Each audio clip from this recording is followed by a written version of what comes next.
Ante todo, agradezco a los varones que han venido, que han resistido a la tentación mesiánica. Bien. En segundo lugar, espero no causar un ataque de depresión en nadie, porque después de esta charla, que va a cubrir desde el 25 de mayo de 1810 hasta Caseros, hay que resistir tentaciones pesimistas. Bueno, pero no somos ni pesimistas ni optimistas, sino que tenemos esperanza sobrenatural porque somos cristianos. Bien, como le dije la vez anterior, el triunfo en las invasiones inglesas contra los invasores ingleses dio a los criollos conciencia de su poder, pero además, y más importante todavía, España estaba en una situación insostenible. No se podía legitimar la autoridad de Cisneros en Buenos Aires, porque los territorios hispanoamericanos no eran colonias, sino que eran provincias españolas, dependían directamente del rey. El rey, había dos que se peleaban, padre e hijo. Las esperanzas españolas estaban con el hijo, Fernando VII. Resultaron dos grandes fiascos. Fernando VII estaba prisionero en Francia, tejía, se entretenía tejiendo, pidió ser adoptado como hijo por Napoleón. Entonces, ¿quién gobierna? Y el que gobierna, ¿qué título tiene para gobernar? En España habían aparecido juntas. La Junta Central de Sevilla, que bueno, después terminó en la isla de León. Ahí, si no me recuerdo mal, en 1812 aprobaron la Constitución liberal de España, reflejo de la influencia que tenía Inglaterra, ¿no? Esa Constitución fue aprobada el día de San José y por eso se la conoció como la Pepa, ¿no? Y hubo, bueno, grandes festejos por la aprobación de la Constitución, y de ahí viene la expresión "viva la Pepa". Bueno, pero acá, ¿quién gobernaba?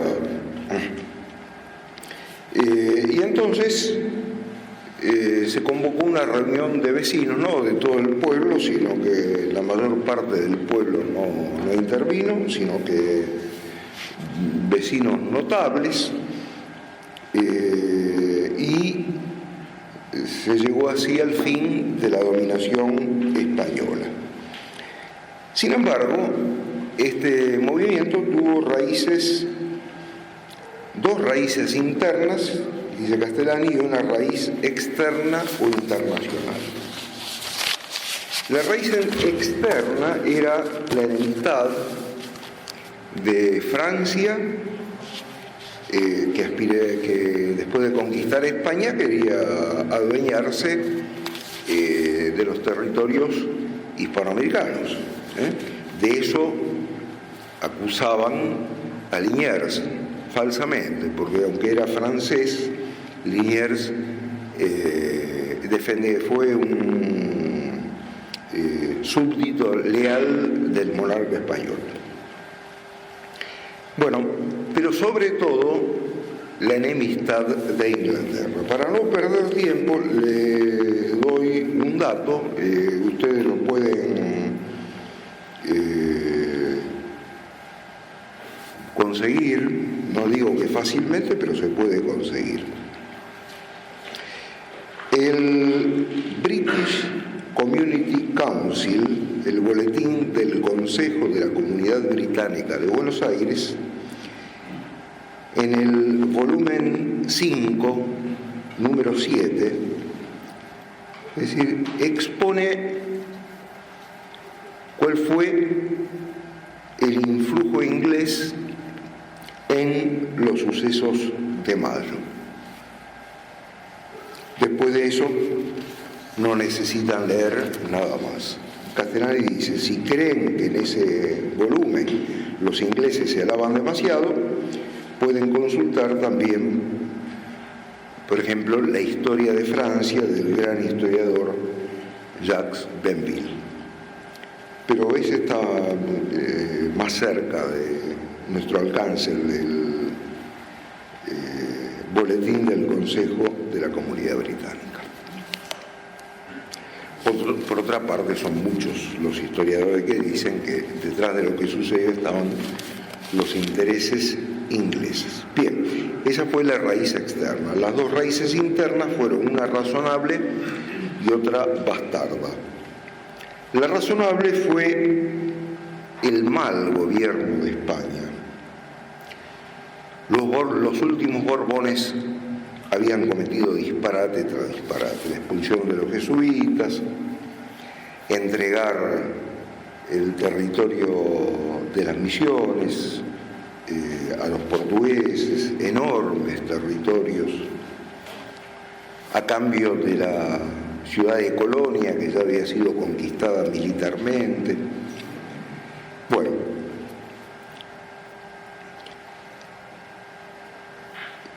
la causa razonable era que la colonia española estaba demasiado lejos. O sea, así como toda la Iglesia, todos los asuntos particulares de la Iglesia no se pueden manejar desde Roma, el Imperio Español era demasiado extenso y no podía ser manejado desde Madrid. Bien. Así que Mayo fue razonable, ¿no es cierto?, la incompetencia de los Borbones, y Madrid estaba demasiado lejos. La causa bastarda fue una cantidad de codicias y de ambiciones. ¿De quiénes? Y de los que eran aliados de los comerciantes ingleses. Muchos padres de próceres eran comerciantes y el negocio de ellos pasaba por la importación de los bienes ingleses.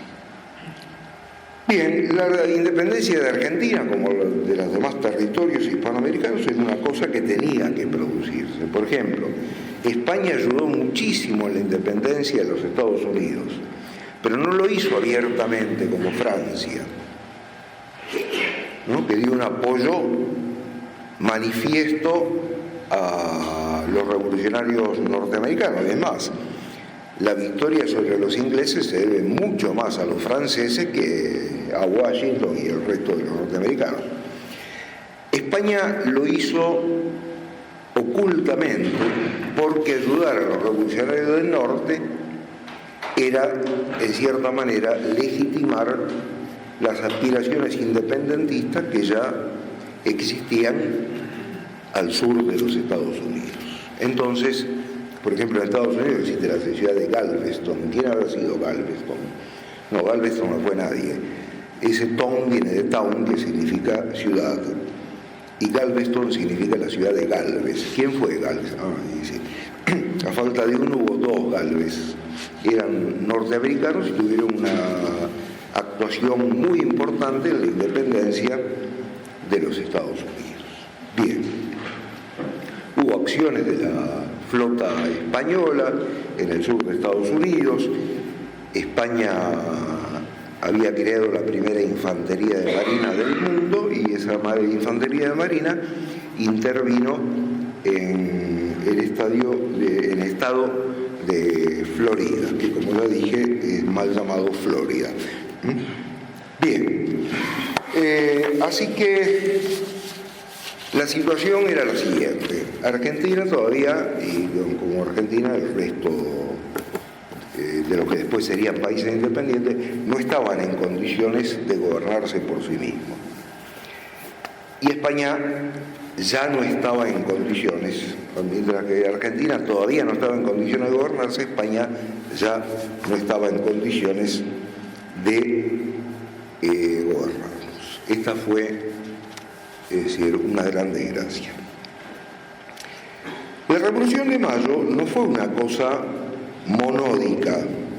como contaban, el pueblo adquirió conciencia de su soberanía, los españoles eran unos tiranos, y entonces, etcétera, etcétera, como dice Castellani, el 25 de mayo, día del trueno y del rayo, último del despotismo y primero de lo mismo. Así que, no, fue una cosa dual. Estaban representadas, y si quieren, hasta triádica, porque de un lado estaba Cisneros, acá no cambia nada, y del otro lado estaba Moreno. No solo rompemos con la autoridad política, sino que también rompemos con la tradición. Moreno era afrancesado, liberal en lo político, liberal en lo económico, la representación de los hacendados, etc. Y en el medio estaba Saavedra. Saavedra intentaba que hubiese una nueva autoridad política, pero no ruptura con la tradición. Bien, así que eso fue lo que verdaderamente pasó. Esta es la tesis de Federico Ibargüen que Castellani acepta. Ahora, ese aspecto triádico de Mayo revela que hay una división en el país, que se va a aparecer rápidamente como la división de unitarios y federales, Buenos Aires y el interior, que no es una división geográfica, sino de mentalidades. Muchos empedernidos adherentes a la mentalidad afrancesada, liberal, etc., estaban en el interior del país, y muchos federales, después se manifestarán Rosas, Dorrego, etc., estaban en Buenos Aires. Así que el país empieza a mostrar una realidad que es la existencia de una trinchera interna. O sea, desde el mismo comienzo, en lugar de ver que el enemigo viene de afuera, esto no significa que todos los que están afuera sean enemigos, pero en principio el enemigo viene de fuera. No, el enemigo está en casa y tengo que entenderme con los de afuera para sacar al enemigo de casa. Como ya dije la vez anterior, la mentalidad federal, provinciana, representada por los caudillos, es fruto de la estancia, mientras que la mentalidad unitaria, porteña, es fruto del comercio, portuario sobre todo. Ahora, en realidad, ni federales ni unitarios representaban totalmente el país. Dividieron la patria en dos facciones irreconciliables. Es cierto que defendían mucho más el interés nacional los caudillos que los gobernantes centralistas, pero tampoco hemos de creer que los caudillos eran santos confirmados en gracia, ¿no? Hay un personaje eminente de la historia argentina, un sacerdote insigne, el padre Castañeda. Castañeda dejó escrito sus juicios sobre los caudillos, Ramírez, Artigas. Bueno, después no necesitamos el juicio de Castañeda, está el testimonio de los contemporáneos sobre Facundo Quiroga, o sea, su conducta cuando estaba en Buenos Aires, recibido por Rosas, y el mismo Rosas era un personaje difícil. No era sencillo tratar con Rosas. Bien, esta trinchera interna que hay en el país supone una anemia espiritual. Si uno ve que un árbol tiene las hojas amarillas, dice acá funcionan mal las raíces. Y efectivamente, las raíces espirituales de nuestra patria estaban enfermas. La salud de esas raíces depende fundamentalmente de la Iglesia. Y la Iglesia, pasado el primer impulso evangelizador de América,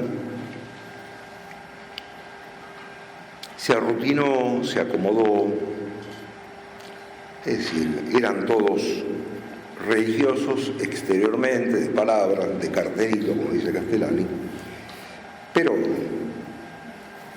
no perdían la comodidad. El otro día mencioné que había dos opiniones, una sobre de Petit de Muray y otra de Caponeto, que decían la patria fue fundada. La fundación de un país es esencialmente una cuestión religiosa. Ese país va a tener voluntad de vivir mientras defienda el hogar, no como la casa de familia, sino el centro religioso de la casa de familia, y los altares públicos. Bien,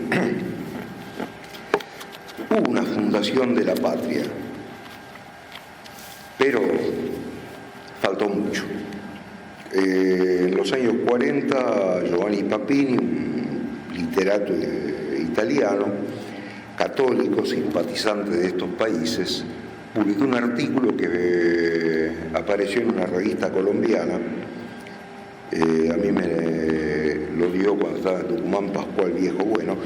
Se llama Lo que América no ha dado. Papini decía, van 4 siglos de catolicismo en América, y si comparamos, o sea, por ejemplo, con menos tiempo de catolicismo en África, los africanos han dado más mártires. Y bueno, y así la envergadura de los santos, nadie puede decir que Santa Rosa de Lima sea inferior a Santa Catalina de Siena, eso solo lo sabe Dios. Pero en la historia de la Iglesia no pesa tanto. América no ha tenido una filosofía, ha copiado las ideas políticas, porque los caudillos tenían gran fuerza política, pero no llegaban, salvo excepciones e imperfectamente, al plano de las ideas. Dio una arquitectura interesante, pero ningún aporte así decisivo a la humanidad, y también con respecto a las ciencias, y también con respecto a los literatos, y también Papini va pasando revista y se da cuenta que acá hubo cosas que no terminaron de prender, o prendieron hasta cierto punto y después ahí quedaron. O sea, como países semicoloniales o coloniales directamente, estos importaban sus ideas de otras partes, de Europa. Bien. Castellani dice, en definitiva, falló la creación. Europa se convirtió y creó una cultura cristiana. Acá no. Tenemos un barroco colonial, pero es barroco. Castellani dice, es que creer y crear son muy parientes. La fe fue medio floja y entonces las creaciones fueron escasas. ¿Por qué triunfaron los liberales? Eso es lo que me parece que no termina de explicar Caponeto. Dice, sí, América aceptó la fe y ha pagado su fe con la sangre, es cierto. Pero sobre todo había rutinas, y los liberales triunfaron porque en lugar de traernos rutinas y prácticas, traían ideas. Este estado anémico del clero se revela con la Revolución. Gran parte del clero se hizo liberal. Mientras la vida religiosa era así achatada en los conventos, sin embargo había unas discusiones terribles con respecto a cuestiones políticas. Estaban los españoles y los defensores de la independencia americana y enfrentamientos que no solo terminaban en las palabras, sino que hay noticias de sillazos, pegar con banco en la cabeza de otros. En suma, los sacerdotes estaban más apasionados, no todos, pero sí una cantidad importante, estaban más apasionados por las obras de Rousseau que por el Evangelio. Esto hizo que el pueblo, sin renunciar a la fe, poco a poco fuera tomando distancia con respecto a la Iglesia. Y esto aparece en un documento de época, el Martín Fierro. Ustedes me dirán, el Martín Fierro no es un documento de época, sino que muchas décadas después, sí, pero yo he conocido esta tierra. Martín Fierro relata cómo había sido hasta entonces la vida del hombre argentino, sobre todo del hombre de pueblo. No hay duda que el hombre de pueblo tiene fe. Un padre de apellido, bueno, no me acuerdo, español o catalán, Compañía me parece que era, escribió La fe del Martín Fierro, sí es cierto. Pero en el Martín Fierro no aparece un solo sacerdote que intervenga y manifieste un gesto de ayuda a Martín Fierro, a Cruz, o a los dos hijos Martín Fierro, o a Picardía. Las personas religiosas son mujeres insoportables, que crían a Picardía, ¿no es cierto? Y lo obligan a rezar el rosario, y le dan golpes porque se distrae cuando reza el rosario. El único cura que aparece en el Martín Fierro es uno que manda a la penitenciaría a un hijo de Martín Fierro porque le estaba por robar la concubina. Ese es el único cura mencionado en la obra de Hernández. Bien. Moreno, que representa el eje izquierdo, el extremo izquierdo de la Revolución, murió rápidamente. Muchos dicen que fue asesinado y asesinado por los ingleses, porque de repente descubrió el juego inglés. Moreno emprendió un viaje a Europa en un barco inglés, no había médico, le sirvieron un té y al día siguiente lo tiraron al mar.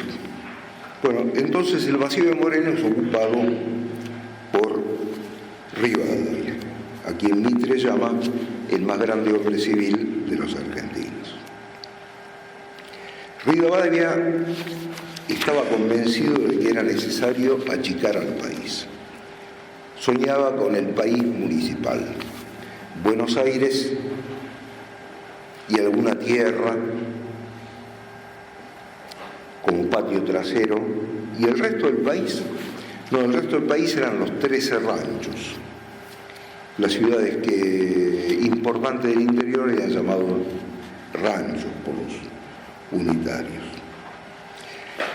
Así que no importaba, no solamente los 13 ranchos, sino que, como veremos, cuando termina la guerra de independencia en Sudamérica, Sucre le ofrece a los rivadavianos el Alto Perú, porque era parte del reinato del Río de la Plata, ¿no? Y los rivadavianos dicen jamás, y entonces se pierde el Alto Perú. Bueno, Rivadavia además se consideraba el salvador de la patria, un genio en un país de estúpidos. Pero lo más importante es que Rivadavia era un muñeco. ¿Qué es un muñeco? Es el nombre que le da la masonería a los tipos que utilizan como mascarón de proa. Ellos no aparecen, el otro se hace cargo de todo lo que la logia por detrás le sugiere, y cuando el tipo dejó de ser útil, le da una patada, que ese fue el fin de Rivadavia. O sea, Rivadavia estaba en el gobierno, no estaba, se casó con la hija de un virrey, creo que del Pino, no me acuerdo cómo se llamaba, pero era un hombre, o sea, era el representante de la España afrancesada. Era la España que no se quería ir del país. O sea, él tenía la mentalidad de los españoles liberales, afrancesados. Bien, el país de repente se encontró asediado por los 4 frentes. El norte no solo aceptaba la revolución, sino que se había lanzado la revolución antes que Buenos Aires. Pero gracias a la genialidad de Castelli y otros que lo acompañaban, Castelli fue como comisario político de la expedición del Alto Perú,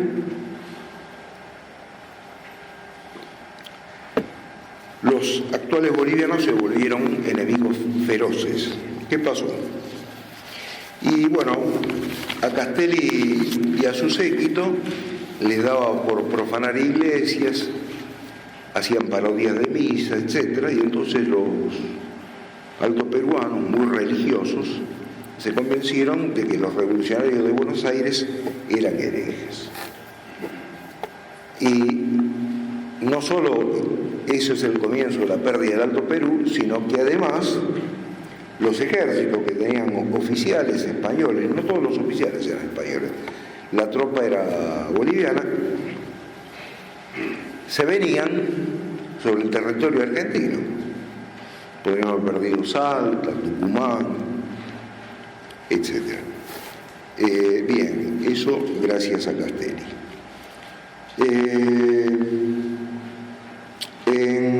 Por el este estaban los portugueses, que no contentos con haber tomado las misiones, querían seguir avanzando, ¿no? O sea, desde siempre la tesis de Brasil, primero como colonia portuguesa y después como nación independiente, fueron las fronteras móviles. Hay que avanzar todo lo que uno puede, ¿es cierto? Después estaban los españoles, que estaban en Montevideo, y cuando fue derrocado Napoleón, Fernando VII es instalado en el trono y amenaza, tenía todo listo para mandar una flota muy importante, desembarcar en Buenos Aires. Los ingleses estaban dispuestos a dejarla pasar, esa flota. Bien, del sur, como dije la otra vez, estaban los indios, que Malón va, Malón viene, llegaban hasta San Luis. Esta ciudad de San Rafael fue fundada justamente para que un fuerte pusiera freno a la correría de los indios. Y del lado oeste estaban los chilenos, que les había fracasado la revolución. Quedaban fuerzas revolucionarias en Chile, pero el poder lo seguían teniendo los españoles. Bien, ¿qué hacer? O sea, un país sin recursos, donde todo tenía que ser improvisado, o sea, con problemas en los 4 frentes, situación candente. Los directores le ponen al gobierno de Buenos Aires el nombre que habían puesto la Revolución Francesa, ¿no? La Revolución Francesa había creado el triunvirato, el directorio, etc. Y acá el triunvirato, el directorio. Bien, no así la Junta, que es una institución española.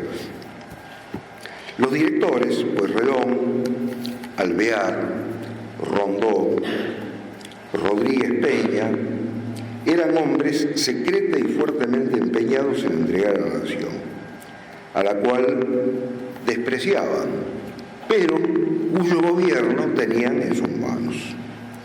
Alvear, por ejemplo, suplicó a su Majestad Británica que se hiciera cargo de nosotros. Rivadavia, Belgrano y Zarratea hicieron gestiones en Europa para coronar al infante Francisco de Paula, etc. Pueyrredón buscaba ayuda en Río de Janeiro. Cuando el país declara la independencia, manda una carta a los brasileños diciendo que no tienen por qué inquietarse porque la independencia no va a prosperar. O sea, la situación era como la de una familia cuya cabeza, el padre, tiene una pulsión incontrolable para perder todos los bienes de la familia y encima que se le hunda el techo encima de la cabeza a todos. Bien, querían entregar a la nación, entregarla bien, eso sí, a un gobierno que asegurase el orden en el país. Estaban convencidos de que el país no se podía dar a sí mismo orden. Pero lo interesante del caso es que no lo consiguieron. Después, cuando haga el balance hoy de Rosas, es un hecho notado por varios historiadores no argentinos sino extranjeros, entre ellos uno de los máximos historiadores del siglo XX, Spengler. A Spengler le hacen conocer la figura de Rosas, se interesa por él, por la Argentina, y una de las cosas que dice es un gran elogio de Rosas, y una de las cosas que dice es sorprendente que todavía no hayan disuelto esta nación, porque las naciones más importantes del mundo estaban fuertemente empeñadas en romper la unidad nacional. Les dije la otra vez, desde antes de 1700 existía en Inglaterra el plan maestro de separar el Alto Perú, Paraguay y las tierras del sur. Pero además, como en las luchas de los años que siguieron la independencia, el país se había mostrado más fuerte de lo que en el exterior creían, porque, bueno, San Martín sale de aquí y llega hasta Lima, y Rosas resiste el bloqueo anglo-francés. Entonces, no hay que seguir picando al país, cortando más finito. Bien, no lo consiguieron. La independencia argentina se declaró en esas circunstancias. Grave incertidumbre, grave peligro. Parecía seguro que Fernando VII mandaba una flota a través del Atlántico y los congresales de Tucumán, presionados por San Martín, los caudillos declaran la independencia. Ojo, la independencia fue declarada de las Provincias Unidas de Sudamérica, no dice de las provincias argentinas o algo así. O sea, los que declararon la independencia habían heredado la mentalidad española de la unidad fundamental de todas estas tierras. Bien, San Martín quería la independencia para tener libertad de acción. Todos sabemos cuál era el plan de San Martín. No basta defenderse de los españoles, hay que atacarlo. ¿Cuál es el centro del poder español? En Lima. ¿Pero cómo tomar Lima? Y bueno, movimiento de pinzas, él pasó a Chile y de Chile a Perú, ataca por la costa. Y mientras tanto, ¿qué hacer? Y mandar desde Salta al Alto Perú un ejército y caerles por la espalda a los españoles en Lima. Pero ese plan del segundo ejército nunca se pudo concretar porque Rivadavia, o sea, nunca le prestó ayuda a San Martín. San Martín, con lo que tenía, inventó el ejército de los Andes. Cuando lo despidieron de Buenos Aires para que se hiciera cargo de Mendoza, Alvear y los suyos le desearon suerte y él se alejó.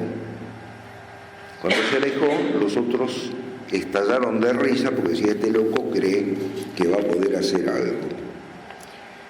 Bien, San Martín, como sabemos, llegó a Chile y a Perú. Bien. Pero en Perú se encontró con que no podía terminar con la empresa de la independencia peruana porque no tenía fondos de nada, y así tendrá que entrevistar a Bolívar y ponerse a sus órdenes en Guayaquil.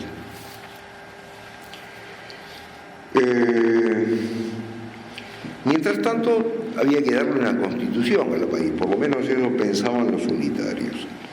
Y en 1819 el Congreso aprueba una constitución que era una obra de ingeniería política, o sea, era un plan de escritorio que no tenía absolutamente nada que ver con el país real. Un polaco escribió una vez durante la época comunista, ¿no? Los que escriben constituciones para los pueblos, sería conveniente que recordaran la constitución del ser humano. O sea, para que una constitución sea aplicable a una sociedad, tiene que ser compatible con lo que el hombre es. No, acá no, si había algo que no se tenía en cuenta era a la Argentina y a su hombre. Elian Funes, buen representante de ese clero que confiaba más en la literatura de la Ilustración francesa que en el Evangelio, Elian Funes dijo: tuvimos muy presente aquella sabia máxima que es necesario trabajar todo para el pueblo, pero nada por el pueblo. En junio del 19, Pueyrredón, impotente para doblegar la resistencia del interior, dejó el gobierno y su reemplazo y fue designado Rondó. Me voy a dar una anécdota de la Constitución. Bueno, desde Buenos Aires fueron enviadas copias de la Constitución a los gobernadores, a los caudillos. En un caso, como se sabía que el caudillo iba a sacar con caja destemplada al que le presentara la Constitución, se la mandaron por correo. Y creo que esta Constitución es la que, creo, no lo puedo asegurar, la que Tesanos Pinto le presentó a Ibarra en Santiago del Estero. Tesanos Pinto cayó a la casa de Ibarra a las 3 de la tarde con un calor de verano en Santiago del Estero, e Ibarra, que estaba durmiendo la siesta, lo recibió en calzoncillo. En realidad era más sensato Ibarra que Tesanos Pinto con galera y frac en Santiago del Estero, ¿no es cierto? Bueno, esa Constitución, por supuesto, no fue aceptada. Bueno,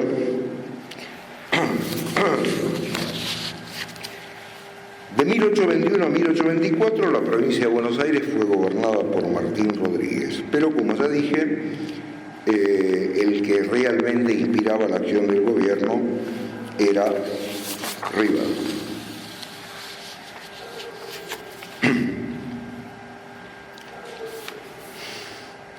Otra de las hazañas de Rivadavia fue la reforma eclesiástica.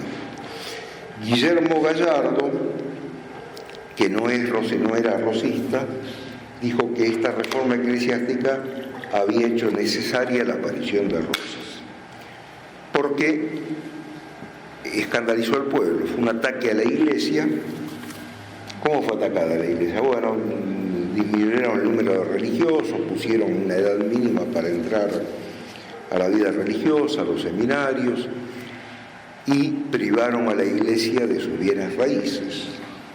Bueno, el Evangelio no dice que la iglesia tenga que tener bienes raíces, sí, según cómo se mire, porque si la iglesia es como una semilla, no hay semilla sin tierra.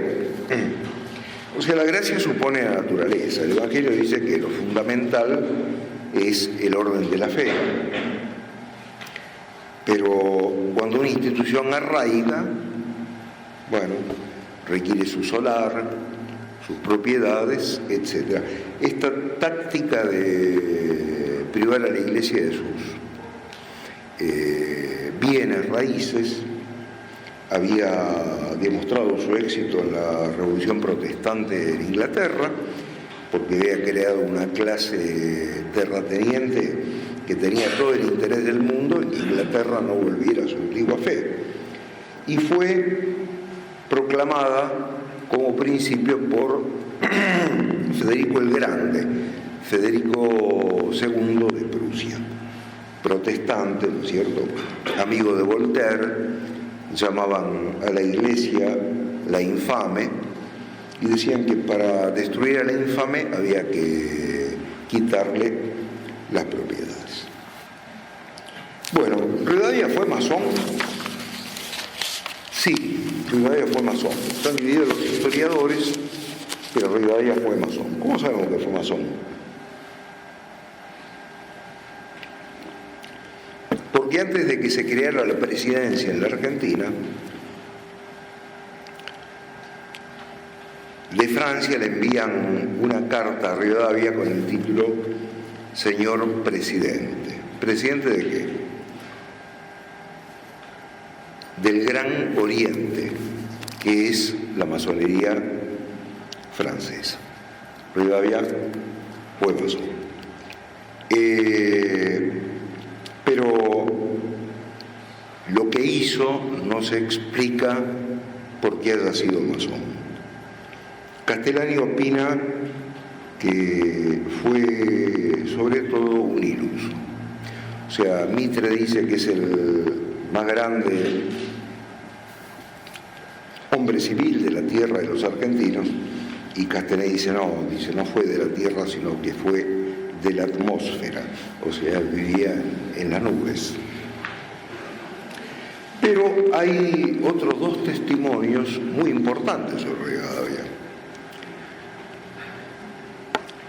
El embajador inglés, que fue un diplomático de gran nivel, no porque los ingleses consideraran que a la Argentina había que mandar un gran diplomático, sino porque este hombre fue víctima de su buena presencia, de su buena figura.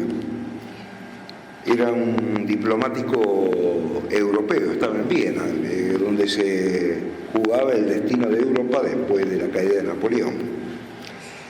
Se llamaba Ponsonby. Pero desgraciadamente para él se enamoró de él la amante del rey de Inglaterra. Y entonces Canning le dijo, esto se soluciona muy fácil, lo mandamos al Río de la Plata. Y cayó por acá y nos embromó en grande, ¿no? Es decir, jugó con todos los que acá estaban encargados de la cuestión política. Y era el hombre más informado de Buenos Aires. Y él dice, Rivadavia pertenece a una familia judía. El apellido Rivadavia, costado del camino, es un apellido característico de judíos gallegos. Y el otro que dijo que Rivadavia pertenecía a una familia judía fue el secretario de la misión Musi. La misión Musi vino para ver si se regularizaba la situación, el nombramiento de obispos acá. Durante la colonia los obispos habían sido propuestos por el monarca español. Bien, el monarca español ya no tenía injerencia acá, entonces ¿quién proponía a los obispos? Además, la Iglesia no reconocía a los regímenes independientes de Hispanoamérica. ¿Por qué no lo reconocía? Y porque sabía hasta qué punto estaba metida la masonería en estas cosas. Bien, pero la gente necesitaba oír. Entonces viene Musi, y con él viene uno que con el paso del tiempo va a ser el Papa Pío IX. Y Pío IX dijo: el señor secretario de gobierno pertenece al pueblo antiguamente elegido por Dios. Así que difícilmente superable esa prueba, ¿no? Bueno, si Rivadavia fue un necio o fue judío y buscaba la ruina de la obra de España acá en estas tierras, lo sabremos el día del juicio.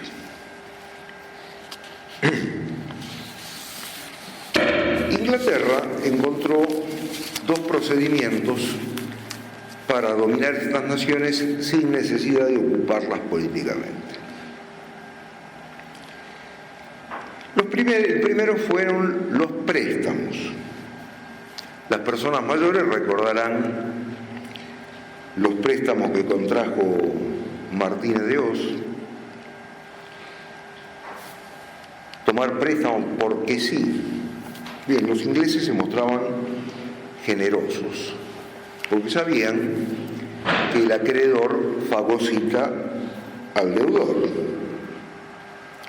Bien, por iniciativa de los ingleses, no solo acá, ¿no?, sino también esto sucedió en otras naciones, pero aquí se creó el Banco Nacional, que de nacional solo tenía el nombre porque estaba dirigido por los ingleses y tenía como finalidad hacer empréstitos a los mismos ingleses.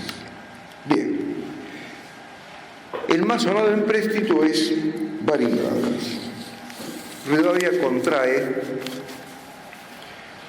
una deuda de 1 millón de libras esterlinas. ¿Para qué? Para hacer un puerto, para hacer esto, para hacer lo otro, Pero los ingleses empezaron a hacer descuento. Bueno, esto por interés, esto por este concepto, esto por lo otro, por lo otro, por lo otro, por lo otro. ¿Cuánto terminaron dando los ingleses? Poco más de 20.000 libras esterlinas. Y el resto eran letras de cambio. Y las letras de cambio eran usadas por los comerciantes ingleses para sacar dinero del país. Fue un préstamo de desbloqueo hecho a los comerciantes ingleses. En 1904 el país terminó de pagar las obligaciones contraídas por esa deuda, casi un siglo antes. 23.734.766 pesos fuertes. Calculo que estos son más de 5 millones de libras esterlinas. Bien, la casa Baring era judía, pero estaba entendida con los ingleses. Ahora, ¿qué efecto tuvo el préstamo Baring? Y el país, antes o después, tenía que chocar con Brasil, porque Brasil se había apoderado de las misiones y quería quedarse con el Uruguay, y si era posible cruzar el Uruguay. Así que algún día habría que decirle hasta aquí, o mejor todavía, devuélvanos lo que nos sacaron. Pero con el préstamo Baring, el país, hundido hasta acá en la deuda, no podía mantener un ejército. Y así no se ganó la guerra con el Brasil, una guerra que fue ganada en el campo de batalla. Bien, la otra táctica inglesa para dominar estas naciones fue crear los estados tapones. ¿Qué es un estado tapón? y un estado artificial es como una espina introducida en un cuerpo, hace un agujero, rompiendo una continuidad natural. Los dos estados tapones de América del Sur son Uruguay y Ecuador. Ecuador fue creado también para impedir, o sea, Bolívar venía conquistando el norte, llegaba a Perú, para que no hubiera unión, aparece Ecuador.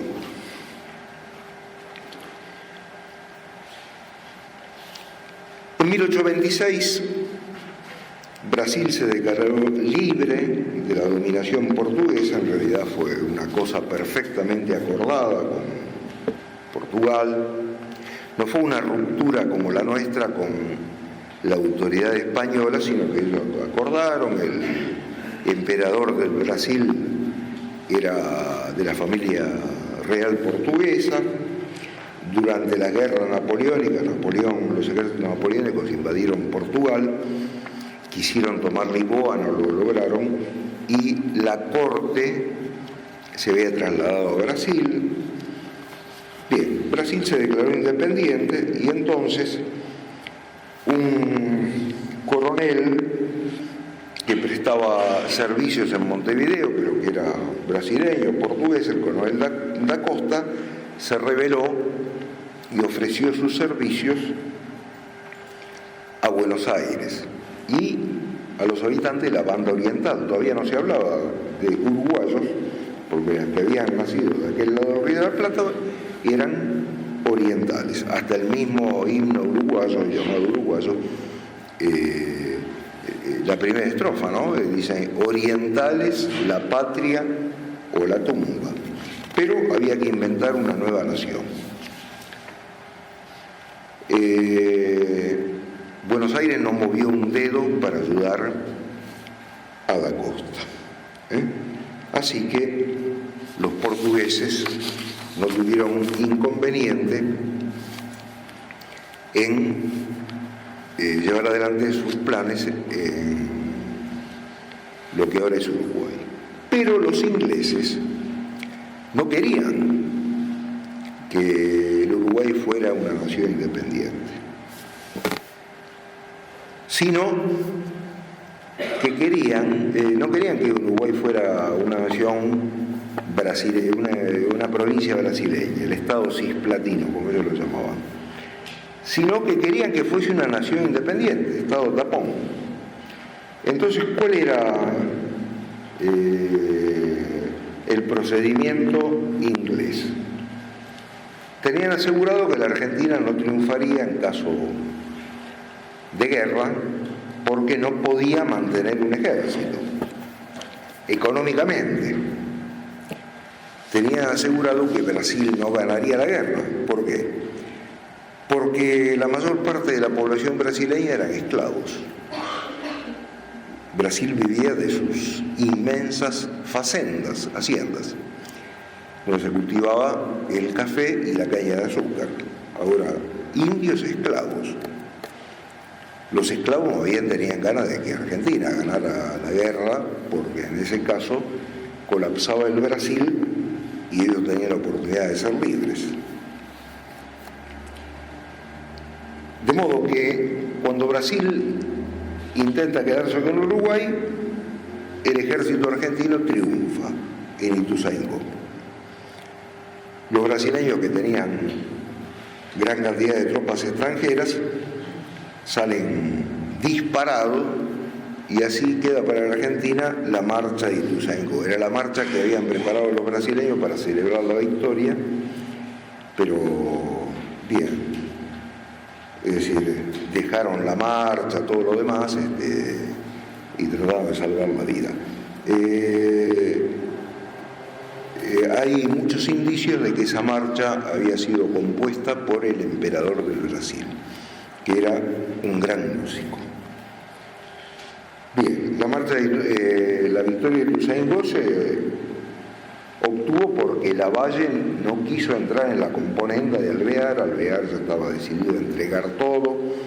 Él se iba con un carruaje lleno de objetos de plata.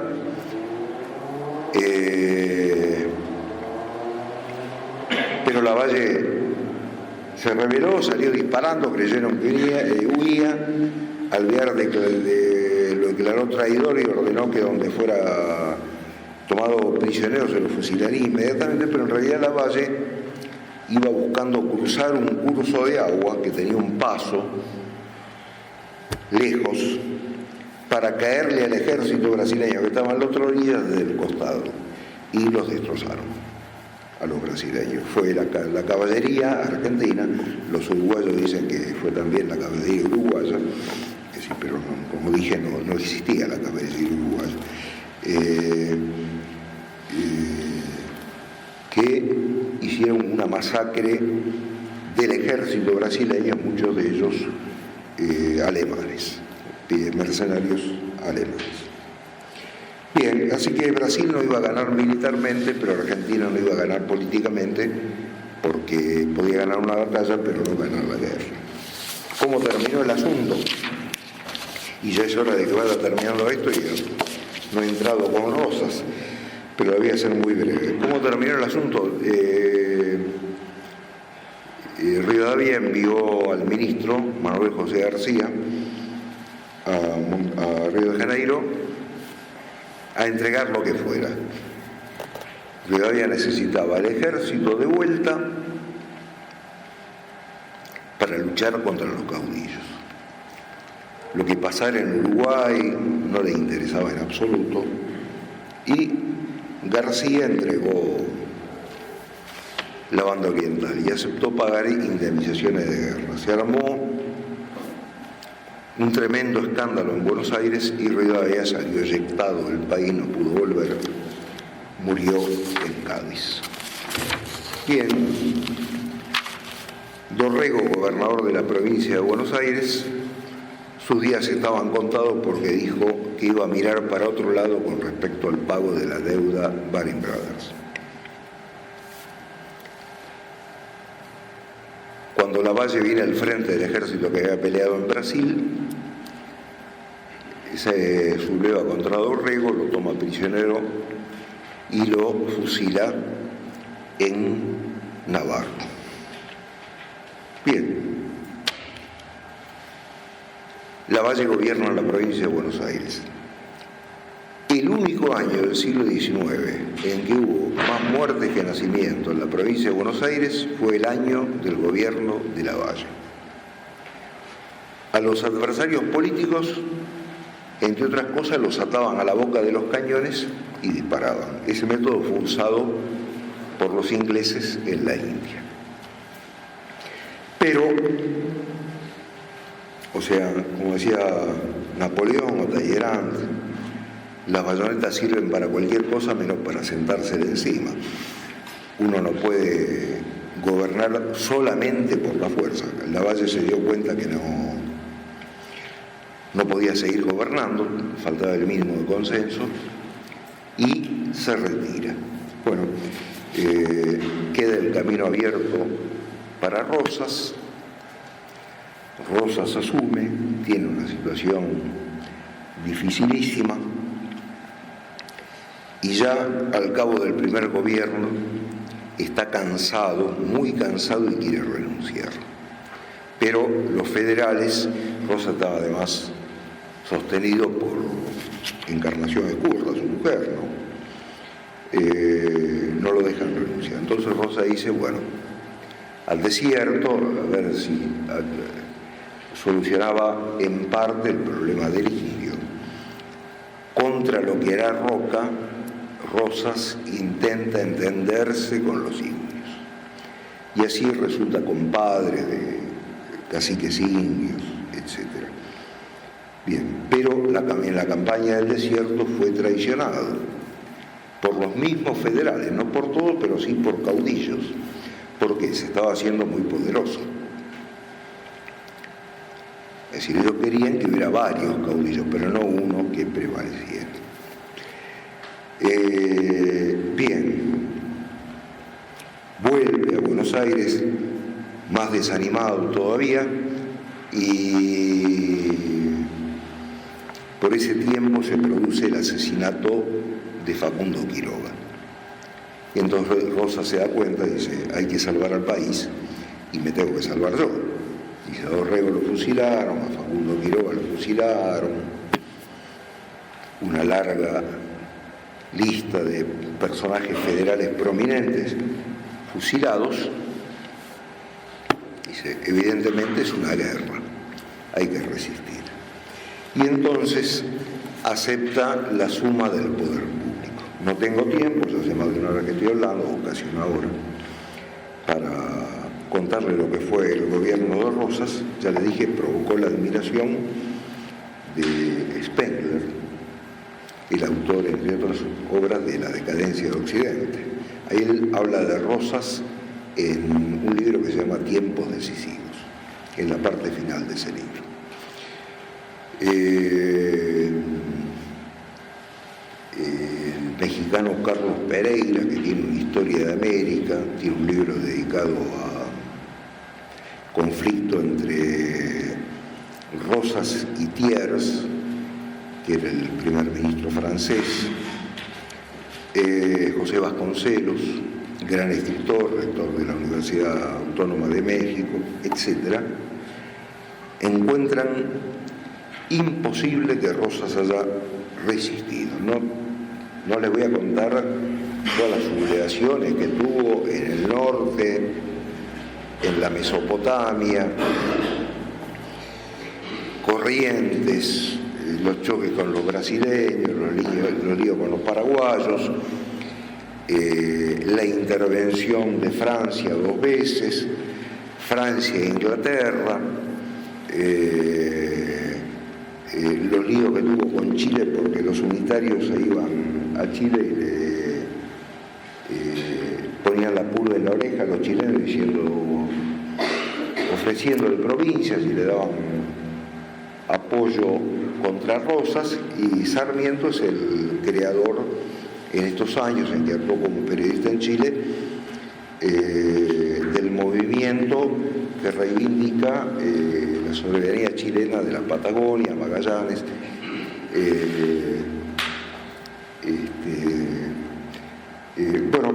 la conspiración del sur, los hacendados del sur de la provincia de Buenos Aires, miembros del gobierno comprometidos en asesinar a Rosas. Me limito a un dato. En el siglo XIX, los ingleses y los franceses aterrorizaron al mundo con el bloqueo naval. Ingleses y franceses eran dueños de los mares y entonces, donde no podían hacer sus negocios, enviaban sus barcos. Por ejemplo, en India descubrieron que había un producto derivado del cáñamo que podía ser usado como alucinógeno. Entonces, ¿qué vamos a hacer con esto? Y acá no lo podemos consumir porque gobernamos nosotros. Bueno, se lo metemos a los chinos, pero ¿cómo se lo vamos a meter? Dice, no, le mandamos los barcos. Fueron las guerras del opio.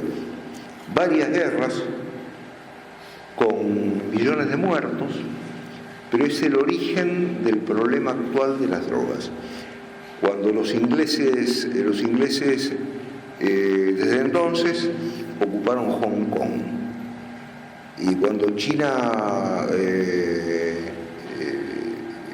cuando reconocieron a China comunista, de todas maneras siguieron ocupando Hong Kong hasta que se cumpliera el siglo de las guerras del opio, y llegó hasta fines del siglo XIX. Y Hong Kong incluso ahora tiene un estatus especial y sigue siendo uno de los grandes centros del manejo de drogas. Bueno, solamente 2 países en el mundo resistieron el bloqueo anglo-francés. Uno fue Estados Unidos, porque estaban unidos y porque tenían una situación económica próspera. El otro fue Argentina. Pero Argentina, durante el bloqueo anglo-francés, soportó una sequía terrible que duró 3 años. Guerra interna, como dije, en todos los frentes. Y sin embargo, Rosas resistió. Francia 2 veces, Inglaterra termina firmando la paz con Rosas, desagranian la bandera, 20 cañonazos y se van de acá.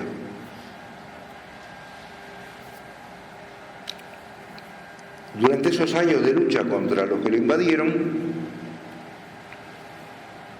es cierto que existió el terror federal, pero el terror no había sido desencadenado por los federales, sino, como dije, Lavalle, cuando gobernó la provincia de Buenos Aires, Rosa no era nadie entonces, bueno, más muerte que nacimiento en ese año, ¿no es cierto?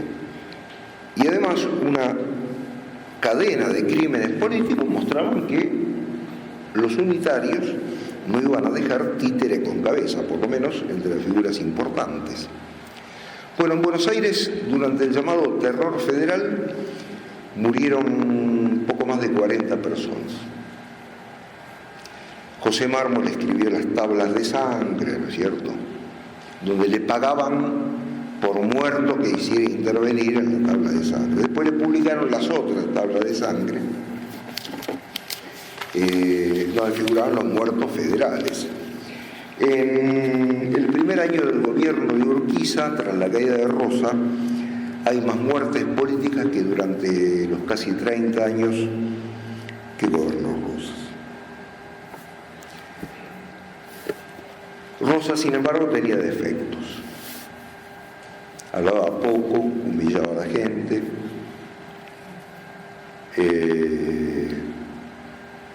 y confiaba sobre todo en la fuerza política. Es decir, él se dio cuenta que encima de la fuerza política había otra fuerza que él no dominaba, era la fuerza del pensamiento. Sus enemigos sí, en cambio, tenían. Del pueblo no los apoyaba nadie, pero estaba Sarmiento, Alberti, Florencio Varela, José Mármol, etc. Y el pensamiento no se mata. Y bueno, como principal recurso él tenía la refalosa. La refalosa era la canción que le cantaban al que lo estaban degollando, ¿no es cierto? Refalosa porque a medida que le cortaban el cuello caía la sangre y el piso de tierra se ponía resbaloso. Bien, pero no es culpa de Rosa. Rosa fue político. Al liberalismo habría que haberlo vencido en el plano religioso, y el clero argentino no dio signo de haberse enterado de que el liberalismo era algo religioso, una herejía. La principal responsabilidad del fracaso de Rosas recae sobre el clero. Va a mostrar esa incompetencia para cumplir su misión pocas décadas después de la caída de Rosa, cuando venga la década laicista del 80 y los argentinos se vean imponer la ley de educación, que es un ataque a la familia, la ley del registro civil, que es otro ataque a la familia, y en los hechos, aunque no en los documentos, una separación de la Iglesia y el Estado. Roca va a expulsar al nuncio, etc. Falló el clero. Concretamente, ¿cómo se produjo la caída de Rosas? Rosas cometió el mayor error de su vida al confiar en Urquiza. Urquiza había sido expulsado del colegio a los 10 años. ¿Por qué? Porque un esclavo negro le había hecho un chiste y Urquiza no le respondió nada. Pero cuando lo agarró desprevenido al negro, sacó un cuchillo y lo mató. 10 años. Toda su vida Urquiza fue un degollador. Toda su vida, lo dice Carlos Pereira, el mexicano. Y además muchos testimonios argentinos. Y traidor. Pero tenía una dote extraordinaria. Después de San Martín, tal vez fue el argentino que tuvo más talento militar. Sin preparación militar especial, se da inmediatamente cuenta de cómo venía una batalla y qué es lo que había que hacer para ganarla. Nunca fue derrotado. Y bueno, Rosas confió en él. Confió en él para invadir Brasil. El plan de Rosas era terminar con el Brasil, que no era una nación, como dije, porque todo el sur del Brasil pertenecía al virreinato del Río de la Plata. Y además, la gran masa de esclavos que había en Brasil quería que Brasil terminara para obtener la esclavitud. Brasil es la última nación de América en declarar abolida la esclavitud, 1880 y pico. Bien, destruir Brasil y reconstruir el virreinato del Río de la Plata. El padre Cayetano Bruno, historiador, se tomó el trabajo de estudiar en la prensa brasileña los juicios sobre la guerra que era inminente. Y la prensa brasileña universalmente daba por perdida la guerra. ¿Por qué? En marina, Brasil era muy superior a la Argentina, pero como decían los brasileños, aunque tengamos una marina moderna, nuestra marina no es tan poderosa como la francesa y la inglesa. Bien, los franceses y los ingleses ya han fracasado con Rosas, así que nosotros no lo vamos a derrotar. Mientras que en el ejército de tierra, el país tenía hombres curtidos por décadas de guerra civil y además tenía Urquiza, que no perdió en su vida una batalla. La única batalla que perdió fue la de Pavón, que primero la ganó y después la entregó, se retiró. Se retiró al trotecito para mostrarle a todos que no huía. Porque fue un acuerdo de masonería. O sea, Mitre se enteró que había ganado la batalla de Pavón cuando estaba disparando, ya había enterrado la pólvora, etcétera, y fueron a avisar que era el vencedor. Bien. Entonces, la prensa brasileña daba por un hecho que Brasil perdía la guerra y que Brasil terminaba su existencia política. Pero entonces apareció un brasileño que trabajaba como empleado de una financiera, creo que de los judíos, en Brasil desde chico, y empezó a intrigar. Y por otra parte, aparecieron los intelectuales argentinos, residentes sobre todo en Montevideo, y se acercaron a Urquiza. Y mientras Brasil le ofrecía a Urquiza el oro y el moro, los intelectuales argentinos le decían: Rosas no ha dado al país una constitución. Rosas le había dado una constitución en los hechos, en la práctica. Por ejemplo, Inglaterra no tiene una constitución. Atenas y las demás ciudades griegas no tuvieron una constitución. Pero estos eran hombres librescos y creían que la constitución era necesaria.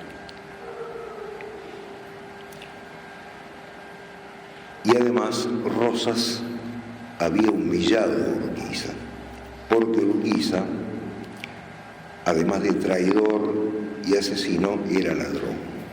Rosas había prohibido exportar el oro y Urquiza sacaba oro de contrabando del país. Y Urquiza, fiel a su costumbre, no le contestó nada a Rosas, que lo humilló, y esperó su momento. Rosas lo puso al frente del ejército que iba a invadir Brasil. Le hizo la mayor transferencia de ejército del siglo pasado, caballada, toda clase de pertrechos al ejército de Urquiza. Bien, cuando Urquiza se encuentra con un ejército, o sea, ya tenía un ejército muy bueno, pero estaba ahora mucho más reforzado por lo que le había dado Rosas se cambia de bando, no solo se hace unitario o está dispuesto a entenderse con los unitarios, sino que se pasó con su ejército a Brasil. De modo que Rosas se encontró con que el ejército que iba a invadir Brasil era en realidad la fuerza brasileña que había invadido la Argentina. A pesar de eso, Rosas pudo haber luchado contra Urquiza, pudo haber vencido en la batalla de Caseros, que se libró. Hubo muertos de un lado y de otro. Pero Rosas militarmente no podía competir con Urquiza. Y además, Rosas fue traicionado por lo que estaba alrededor de él. Por ejemplo, Pacheco, con 20.000 hombres, tenía que intervenir en la batalla y se retiró a sus estancias. Bien.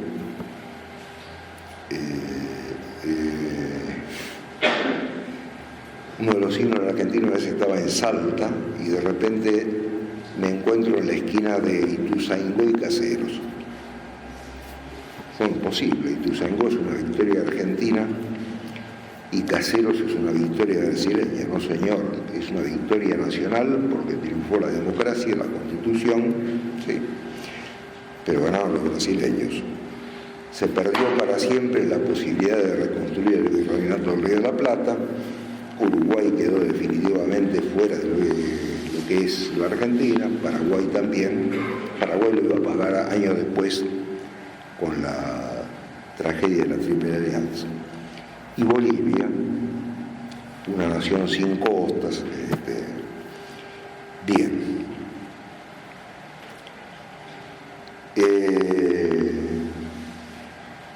Si alguna vez van por Buenos Aires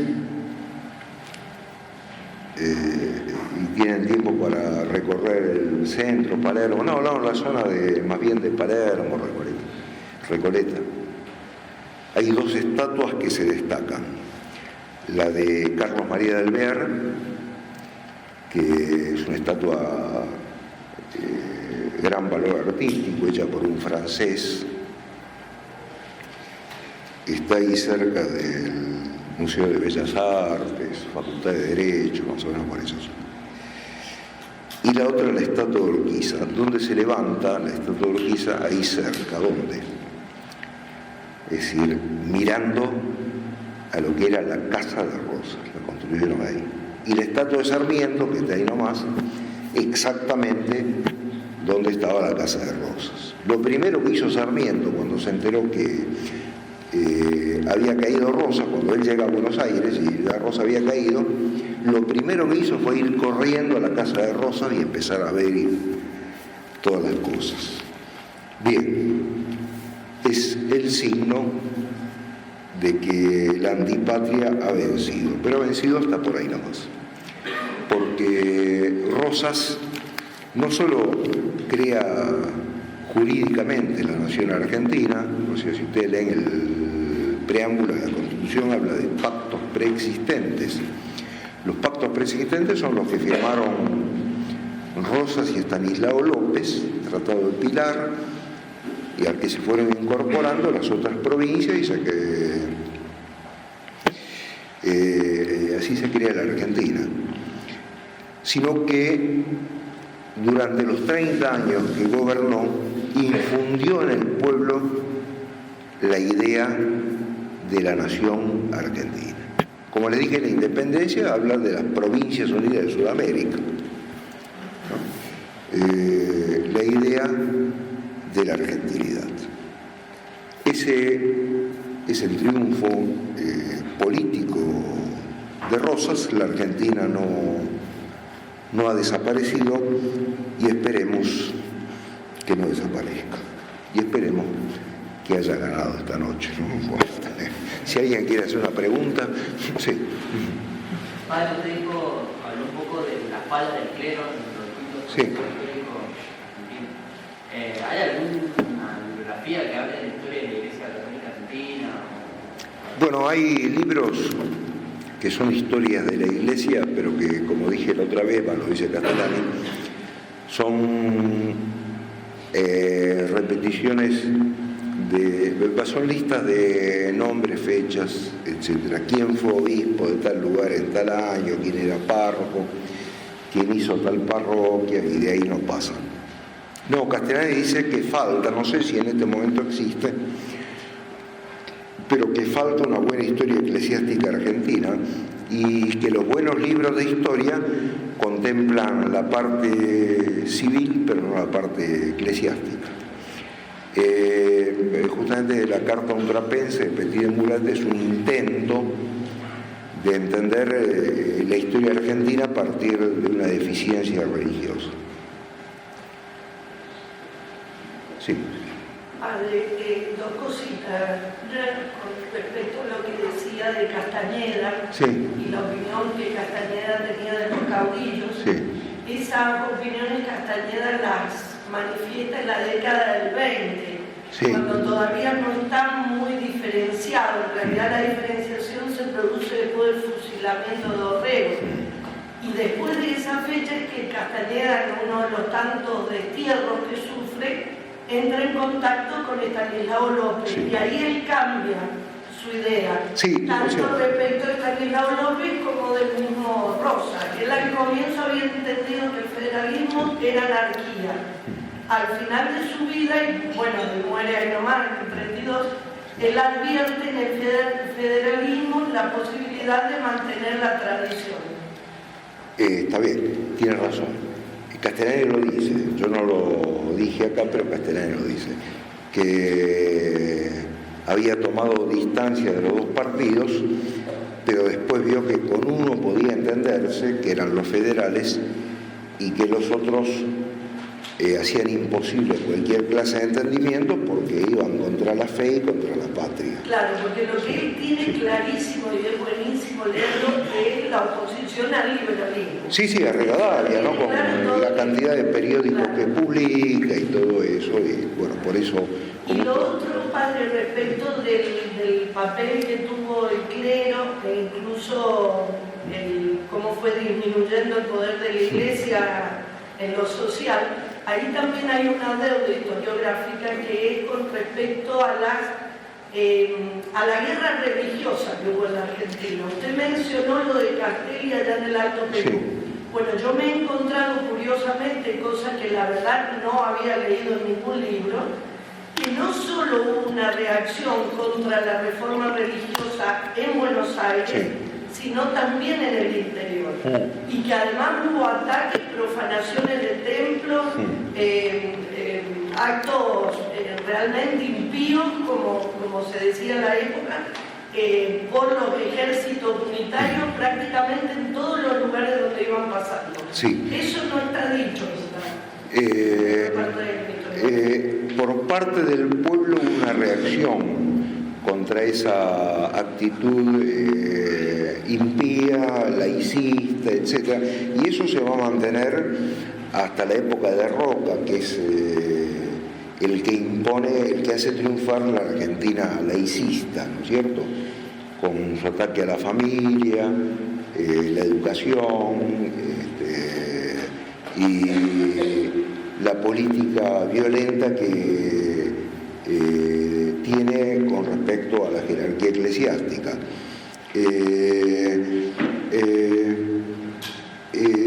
El pueblo sencillo reaccionó, y tuvo cabezas en el plano civil. Por ejemplo, mucho después Estrada, ¿no? Pedro Goyena. No, pero en esta época, la de Rivadavia, sí hubo parte del clero que estuvo detrás de esas rebeliones y la represión fue sangrienta. Sí, pero no se olvide. O los exiliaron, por ejemplo, en San Juan, son como 6, 7 sacerdotes exiliados de por vida, sí, de la provincia, que no podían volver nunca más. Después volvieron. Sí.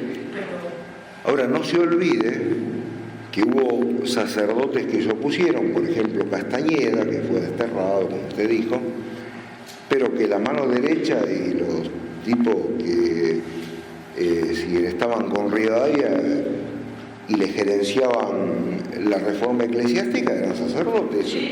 O sea, el apóstata Agüero, ¿no es cierto?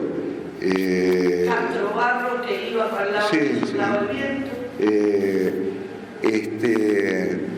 Y esa falencia del clero se ve también, no sé si lo dije la vez anterior, en la campaña del desierto que Rosa va creando, puesto de avanzada, ciudades. Hay una súplica al obispo que por favor le mande un cura que no le arruine la obra que él ha hecho, porque resulta que iban después los curas y daban escándalo. Y bueno, eso es el testimonio del cura de Martín Fierro, ¿no es cierto? Así que, sí, no, el pueblo sencillo tuvo. Yo no me refiero mire, en la Argentina ha habido una falencia grande. Con excepción de Esquiú y de algún otro no ha habido grandes obispos, y lo que no ha habido nunca es una figura así de la envergadura de Esquiú en Buenos Aires, que es donde se cocina el país.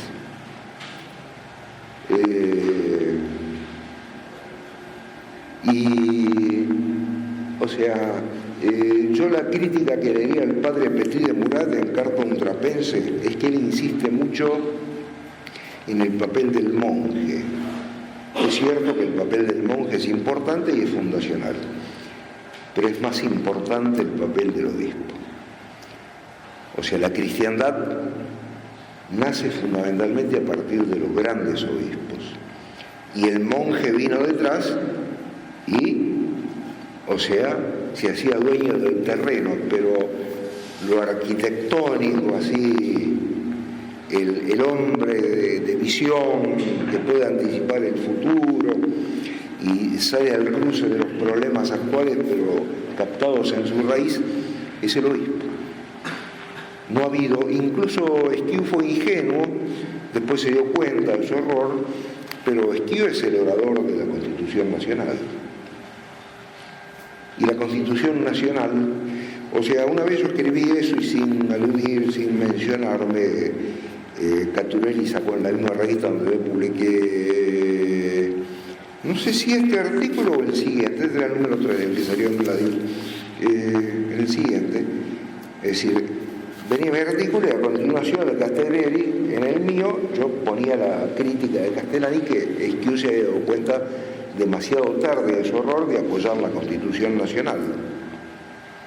Y atrás venía Caturelli diciendo, el título del artículo era Esquiú, el primer crítico de la Constitución Nacional. Pero ¿cómo el primer crítico? Si tiene 2 sermones que hicieron pasar la Constitución en el interior del país. No, pero él denunció que en la Constitución no se mencionaba a Dios. Se hablaba de la Iglesia, pero no se mencionaba a Dios. Bueno, entonces aparece fuente de toda razón y justicia, pero ese es el Dios de los deístas, no el Dios católico. Ahora, ¿cómo podía en la Constitución haber lugar para Dios si la Constitución es una obra ideológica? Si Dios es el autor de la realidad. O sea, la ideología se mueve en una dimensión en la cual Dios no existe. O sea, así que la defensa de Caturelli, que me perdone, me parece que no es válida. No, es que fue ingenuo. Después se dio cuenta y denunció el liberalismo, y él deja como mandato a la Iglesia Argentina combatir las ideas liberales. Y la Iglesia Argentina no ha combatido tanto las ideas liberales, ¿no? Bueno, hubo un gran obispo, por ejemplo, Orsali, pero él fue un hombre de misión, ¿no? Fue un hombre admirable. Claro. El primer obispo de San Juan, me parece. De San Juan, sí, puede ser. Bueno, pero por ejemplo, escúchame, en defensa de Sarmiento hay que decir que Sarmiento llegó a pensar como pensaba como consecuencia de haber tenido un tío cura. porque le dio tantos malos ejemplos a Sarmiento y tantos escándalos que Sarmiento, o sea, con culpa propia también, ¿no? Pero se le hizo cuestionable todo lo que enseñaba después el cura en el sermón, ¿no? Bueno, en fin, que Dios haya tenido misericordia de él. Si alguien más me quiere hacer una pregunta. Sí. Sí, ¿quién o cómo se formó Rosas? No, Rosas se formó en La Pampa. Es el hombre del país. O sea, la escuela de él fue La Pampa.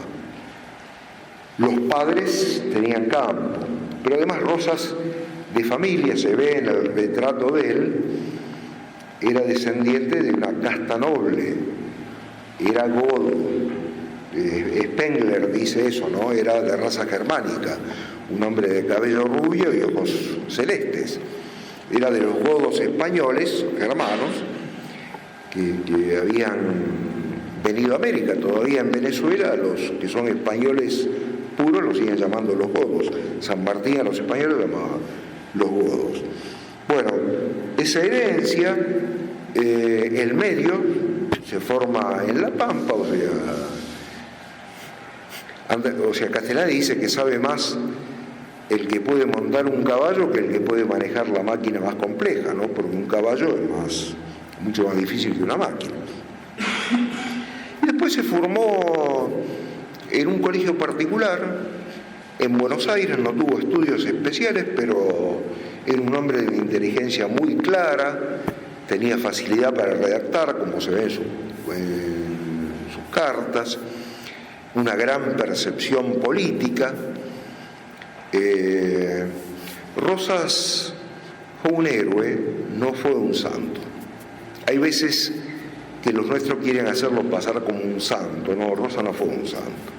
Padre, tuvo lecturas de los contrarrevolucionarios franceses. Sí, sí, pero tenía medio mezclada algunas cosas, porque por ejemplo en su vejez escribe un libro que se llama La religión del hombre. Pero sí, era un hombre fundamentalmente contrarrevolucionario, ¿no? Lo mismo que San Martín. San Martín también es contrarrevolucionario. Sí. No, hay un libro que dice la mayoría de los propios documentos de la posta Tarhuelo y del Capín. Ahí salen los documentos masónicos, los puntos masónicos cuando lo ordenan a Lavalle que mate a Ortega. Ah, sí, Lavalle fue... Es interesante porque ahí está la prueba. Lavalle fue el gran ingenuo, es decir, Lavalle fue otro que no se dio cuenta que lo estaba usando la masonería. Después los otros dieron un paso atrás y quedó Lavalle... No, pero no lo usaba, pero él sabía, porque la orden venía con... Pero Lavalle, como dijo San Martín... En ese libro, la mayoría de su propio documento, salen todas las cartas que se han podido recuperar de la masonería, o sea, justamente las cartas que lo ordenan a Lavalle, que no es correcto. Pero Lavalle fue sobre todo un hombre de acción, los otros eran lúcidos, los dos sabían lo que estaba haciendo. Lavalle en cambio fue un hombre de impulso, hasta tal punto... Simplemente para ver cómo manejaba la masonería. Claro, sí. Una señora hablaba ahí que era un disco valiente. San Martín decía una espada sin cabeza, y hasta tal punto que hay muchos indicios de que Lavalle no fue muerto, que no fue muerto por los federales porque tiraron a través de la puerta donde él estaba y lo mataron, es absolutamente seguro. Yo conozco el lugar, la puerta de madera gruesa así, imposible que una bala de entonces penetrara la plancha de madera. El único lugar por donde pudo haber pasado por un milagro es la cerradura, pero una bala que pasa por la cerradura va a cualquier parte, sí que va a alguna parte. Lavalle, lo más probable es que se haya suicidado, desesperó. Era un hombre de pasiones violentísimas y, o sea, nula prudencia. Claro, sí. Bueno, perdón, si me permiten, me tengo que ir, así que la próxima seguiremos, ¿no?